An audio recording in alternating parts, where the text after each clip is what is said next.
War won, territory lost. Suppose an army fights determinedly against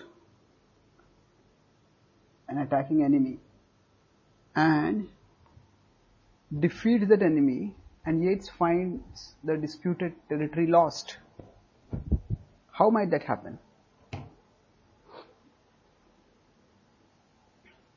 Maybe another regiment of that army attacks from another side and takes over the territory while the defending army is busy in fighting with the first regiment. Something similar happens in our inner war, wherein the forces of illusion attack and try to take away the territory of our consciousness. These forces primarily attack through desire, whereby many temptations allure us through our senses.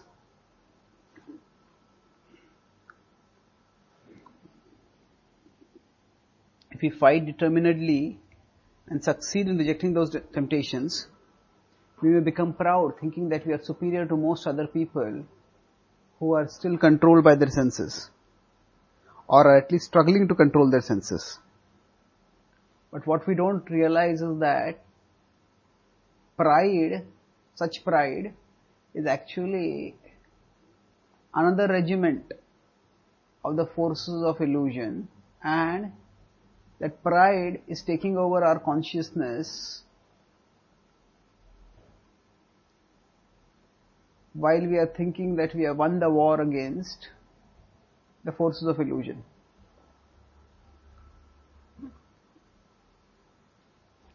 To better understand this, let's backtrack and turn to Gita wisdom. The Bhagavad Gita explains that life's ultimate purpose is not simply to control our senses, but to use the controlled senses to connect with the ultimate spiritual reality, Krishna.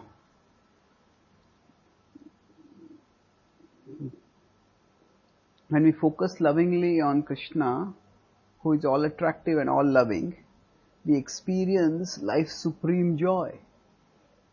And relishing that joy is life's ultimate purpose.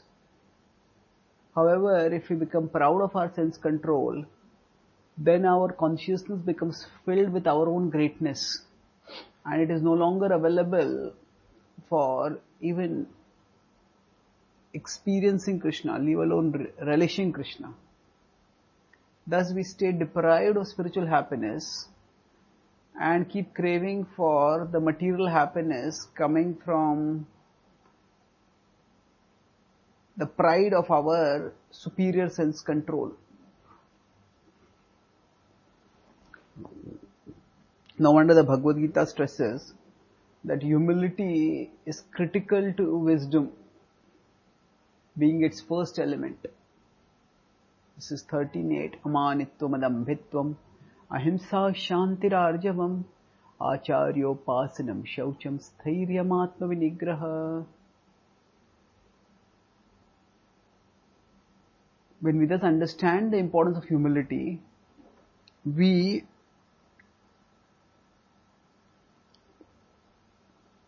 cultivate sense control, but also ensure that the sense control leads us to our Lord and not to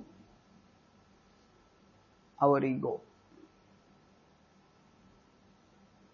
If we learn to control our senses but become proud, then we become like warriors who win the war but lose the territory.